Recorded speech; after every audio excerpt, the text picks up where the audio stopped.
சொத்து சேர்க்கக்கூடிய விஷயத்துல இவர்களுக்கு மிகப்பெரிய பின்னடைவுகள் அப்படின்றது அதிகப்படியாக இருக்கும். சொத்து வாங்கினதுக்கு அப்புறம் இவர்களால அந்த சொத்தை அனுபவிக்க முடியாத ஒரு சூழ்நிலையில தள்ளப்படுவாங்க. குழந்தைகளினுடைய வளர்ச்சியில ஒவ்வொரு இடத்துலயும் ஒவ்வொரு ஸ்டேஜ்லயும் அளவுக்கு அதிகமான பாசத்தினால சில தொந்தரவுகளை இந்த மகம் நட்சத்திர அன்பர்கள் அனுபவிக்கக்கூடிய ஒரு டைமாக இருக்கும். குரு திசை சின்ன தேவையில்லாத ஒரு மனம் சம்பந்தப்பட்ட அது உறவுகள் சம்பந்தப்பட்ட அவமானங்களை, கடன்கள், அடுத்து தீராத வியாதிகளையும் கொடுக்கக்கூடிய ஒரு டைமாக தான் இருக்கும். உலகெங்கும் இருக்கும் டிவோட்டி நேஷன் தமிழ் நேயர்கள் அனைவருக்கும் ஆஸ்ட்ரோ பூர்ணாவின் அன்பார்ந்த வணக்கங்கள். இன்னைக்கு நாம பார்க்கக்கூடிய சிறப்பு பதிவு நட்சத்திர பலன்கள். 27 நட்சத்திரத்திற்கு உண்டான பலன்களை பற்றி ஒவ்வொரு பதிவுலையும் நம்ம பார்க்க போறோம். இந்த சேனல்ல நீங்க முதல் முறையா பாக்குறீங்க அப்படின்னா சப்ஸ்கிரைப் பண்ணிக்கோங்க. நம்ம இந்த நட்சத்திர பலன் சொல்றது பாத்தீங்கன்னா தசாபுத்தியின் அடிப்படையில நம்ம பலன்களை கணிச்சு சொல்லியிருப்போம். உங்களுடைய ஜாதக ரீதியாக உங்களுடைய பிறந்த தேதி, பிறந்த நேரம், பிறந்த இடம் இது முக்கியமா இருந்தது அப்படின்னா உங்களுக்கு அக்யூரேட்டா பலன்கள் உங்களுடைய சுய ஜாதகத்திற்கு தெரிய வரும். நீங்க இந்த நட்சத்திரத்துல பிறந்திருந்தீங்க அப்படின்னா உங்களுக்கு என்னென்ன தசாபுத்திகள் வரும், அந்த தசாபுத்திகள்ல என்னென்ன ஒரு பலன்கள் உங்களுக்கு கிடைக்க போகுது, ஒரு முக்கியமான தொழில் சம்பந்தப்பட்ட விஷயங்கள் இது எல்லாத்தையுமே நம்ம இந்த பதிவுல தெளிவா பார்க்க போறோம். உங்களுடைய ஃப்ரெண்ட்ஸ் அண்ட் ரிலேட்டிவ்ஸ்க்கு ஷேர் பண்ணுங்க. அவங்களும் இதே நட்சத்திரமாக இருந்ததுன்னா அவங்களும் இந்த பதிவை பார்த்து பயன்பெறலாம். நான் சொல்லக்கூடிய ஏதாவது ஒரு விஷயங்கள் உங்களுடைய லைஃப்ல நடந்திருக்கு அப்படின்னா கீழே கமெண்ட் பாக்ஸ்ல பதிவு பண்ணுங்க. மறக்காம இந்த சேனலை பெல் பட்டன்ல ஆல் ஆப்ஷன் சூஸ் பண்ணி சப்ஸ்கிரைப் பண்ணிக்கோங்க. காலபுருஷனுக்கு 5ஆம் ராசியான அந்த சிம்ம ராசியில் இருக்கக்கூடிய முதல் நட்சத்திரம் மகம் நட்சத்திரம். இந்த நட்சத்திர அன்பர்களினுடைய பலன்கள் தான் நம்ம இன்னைக்கு பார்க்க போறோம். மகம் நட்சத்திரத்துல 1ஆம் பாதம், 2ஆம் பாதம், 3ஆம் பாதம், 4ஆம் பாதம் இந்த 4 பாதத்தை சார்ந்தவர்களும் இந்த சிம்ம ராசியில இருப்பாங்க. மகம் நட்சத்திரத்தின் அதிபதி கேது பகவான். இந்த சிம்ம ராசிக்கு அதிபதி சூரியன். அப்படி இருக்கும்போது இந்த சூரியனும் கேதுவும் சேர்ந்து செயல்படக்கூடிய ஒரு அமைப்பாக தான் இந்த சிம்ம ராசி அன்பர்கள்ல இருக்கக்கூடிய இந்த மகம் நட்சத்திர அன்பர்களுக்கு இருக்க போகுது. இந்த நட்சத்திரத்துல பிறந்தவர்களினுடைய திசாபுத்தி முதல்ல கேது திசை. எந்த நட்சத்திரத்துல பிறக்கிறாங்களோ அந்த நட்சத்திரத்தினுடைய அதிபதி தான் முதல் திசாபுத்தியாக ஆரம்பிக்கக்கூடிய ஒரு டைமாக இருக்கும். அப்படி இருக்கும்போது இந்த மகம் நட்சத்திரத்தின் அதிபதியாகப்பட்ட அந்த கேது திசையில் ஆரம்பிக்கக்கூடிய இந்த மகம் நட்சத்திர அன்பர்களுக்கு ஒவ்வொரு வாழ்க்கையிலையும் இருக்கக்கூடிய சிக்கல்கள் ஒரு புதுவிதமான ஒரு மாற்றத்தை கொடுக்கக்கூடிய ஒரு அமைப்பாக தான் இருக்கும். ஏன்னா சூரியனுடைய ராசியில இருக்கக்கூடிய அந்த மகம் நட்சத்திர அன்பர்களுக்கு எல்லா அமைப்புகளுமே ஒரு பிரச்சனைகளை கொடுக்கக்கூடிய ஒரு அமைப்பாக தான் இருக்கும். அதே நேரத்துல பாத்தீங்கன்னா ஆளுமை திறன் அப்படின்றது இந்த மகம் நட்சத்திர அன்பர்களுக்கு அதிகப்படியாக இருக்கும்.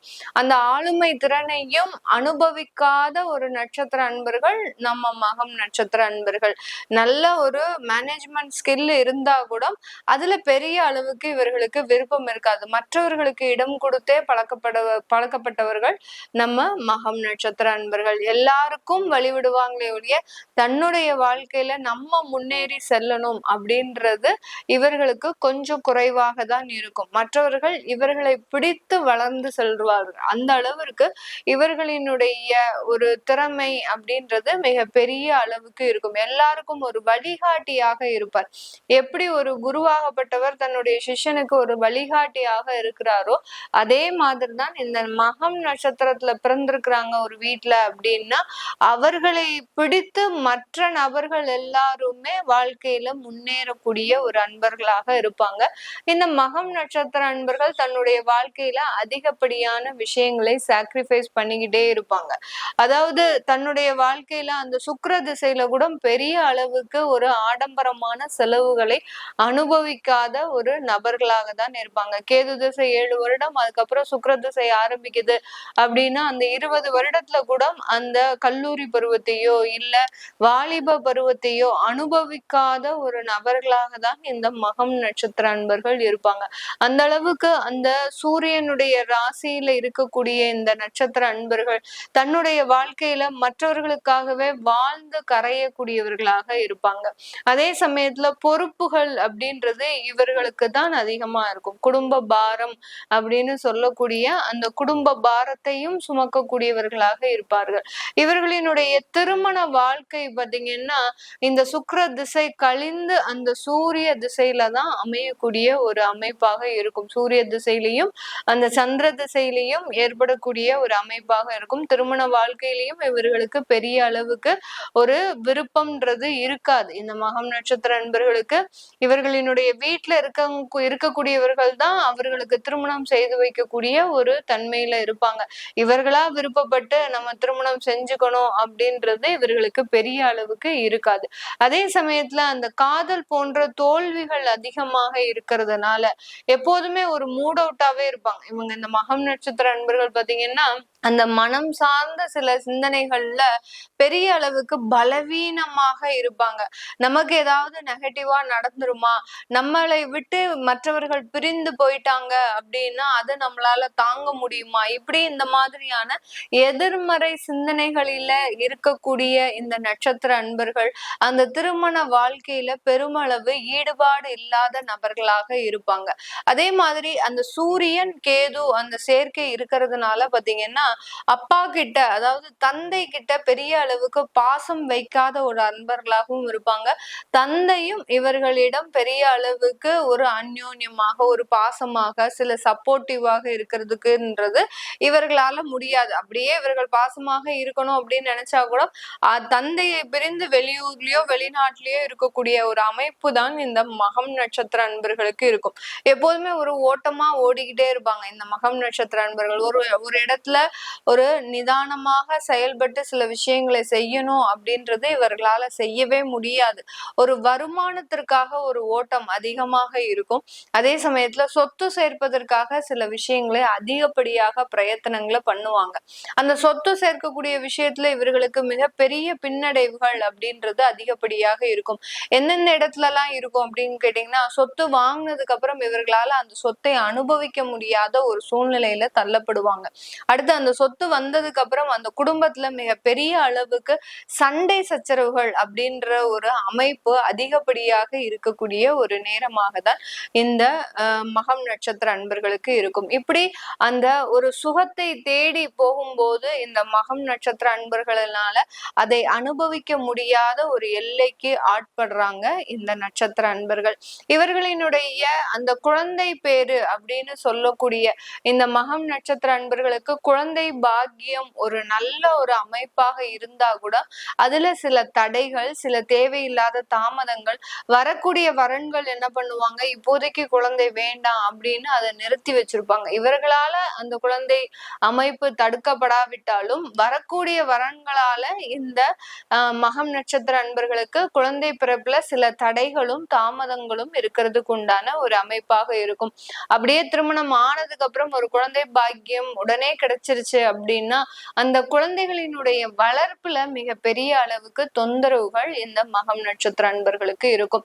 அவர்களினுடைய படிப்பு செலவு ஆகட்டும், அடுத்து பாத்தீங்கன்னா அவர்களினுடைய ஃபியூச்சர் லைஃப் ஆகட்டும், இதுல ஒவ்வொரு இடத்துலையும் குழந்தைகளினுடைய வளர்ச்சியில ஒவ்வொரு இடத்துலையும் ஒவ்வொரு ஸ்டேஜ்லையும் அளவுக்கு அதிகமான பாசத்தினால சில தொந்தரவுகளை இந்த மகம் நட்சத்திர அன்பர்கள் அனுபவிக்கக்கூடிய ஒரு டைமாக இருக்கும். இந்த நட்சத்திர அன்பர்கள் இப்போதைக்கு ராகு திசை குரு திசையில இருக்கக்கூடிய ஒரு அன்பர்களாக இருப்பாங்க. குரு திசையில இருக்கக்கூடிய அன்பர்கள் அந்த குழந்தைகளினால அதிகப்படியான வளர்ச்சிகள்ல சில தேவையில்லாத நெருடல்களை அனுபவிக்கக்கூடிய ஒரு தருணமாக இருக்கும்.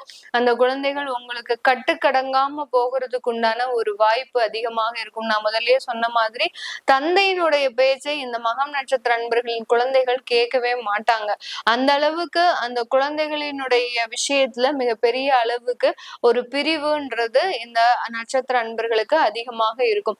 இப்போ இந்த குரு தசையே நடக்குது அப்படின்னா அந்த குழந்தைகள்னால அதிகப்படியாக அவமானப்படுறது, தேவையில்லாத தேவையில்லாத கடன்களை அனுபவிக்கிறது, அடுத்து பாத்தீங்கன்னா அவர்களை விட்டு பிரிந்து இருக்கக்கூடிய ஒரு சூழ்நிலை. என்னைக்கு குழந்தை பிறக்குதோ அன்னையில இருந்து இவர்களுக்கும் இவங்க திருமண உறவுகளுக்கும் தேவையில்லாத பிரச்சனைகள், கணவன் மனைவி பிரச்சனை அப்படின்றது அதிகப்படியாக ஆயிடும்.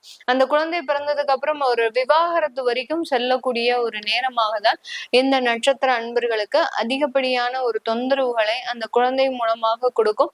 அதே மாதிரி அந்த குரு திசை சின்ன தேவையில்லாத ஒரு மனம் சம்பந்தப்பட்ட, அது உறவுகள் சம்பந்தப்பட்ட அவமானங்களை, கடன்கள், அடுத்து தீராத வியாதிகளையும் கொடுக்கக்கூடிய ஒரு டைமாக தான் இருக்கும். இவர்கள் ராகு திசையில அதிகப்படியான ஒரு லாபத்தை சம்பாதிப்பார்கள். ஒரு பொருளாதார வளர்ச்சி, ராகு திசையில ஒரு பிரம்மாண்டமான வீடு கட்டுறது, ஒரு பிரம்மாண்டமான சில சமுதாயத்துல ஒரு அந்தஸ்தை பெறது, இது எல்லாத்தையும் பெற்றுட்டு அந்த குரு திசையில சில இழப்புகளை சந்திக்கக்கூடிய ஒரு அமைப்பாகவும் இந்த மகம் நட்சத்திர அன்பர்களுக்கு அதிகப்படியான மாற்றங்கள் இருக்கும். இவர்கள் வெளிநாட்டுக்கு போனா அந்த குழந்தைகளினுடைய வாழ்க்கை வளர்ச்சி நல்லா இருக்குமா அப்படின்னு கேட்டீங்கன்னா தாராளமாக போலாம். இவர்களினுடைய குழந்தைகளினுடைய வாழ்க்கை வெளிநாட்டுல இருந்தது அப்படின்னா மிக பெரிய அளவுக்கு ஒரு ஏற்றமும் அவர்களால நல்ல ஒரு சந்தோஷமான ஒரு வாழ்க்கையும் இந்த நட்சத்திர அன்பர்களுக்கு காத்துட்டு இருக்குது. இப்ப நமக்கு கொடுக்கப்பட்ட ஒரு டைம் லிமிட்ல நம்ம ரொம்ப கம்ப்ரஸ் பண்ணி இந்த நட்சத்திர அன்பர்களுக்கு நம்ம பொதுவான பலன்களை சொல்லியிருக்கிறோம். உங்களுடைய சுய ஜாதக ரீதியாக ஏதாவது பலன்கள் தெரிஞ்சுக்கணும் விருப்பப்படுறவங்க கீழே இருக்கிற நம்பருக்கு வாட்ஸ்அப்ல அப்பாயின்மெண்ட் வாங்கிக்கிட்டு நீங்க என்கிட்ட கன்சல்ட் பண்ணிக்கலாம். உங்களிடமிருந்து விடைபெறுவது உங்கள் ஆஸ்ட்ரோ பூர்ணா. நன்றி, வணக்கம்.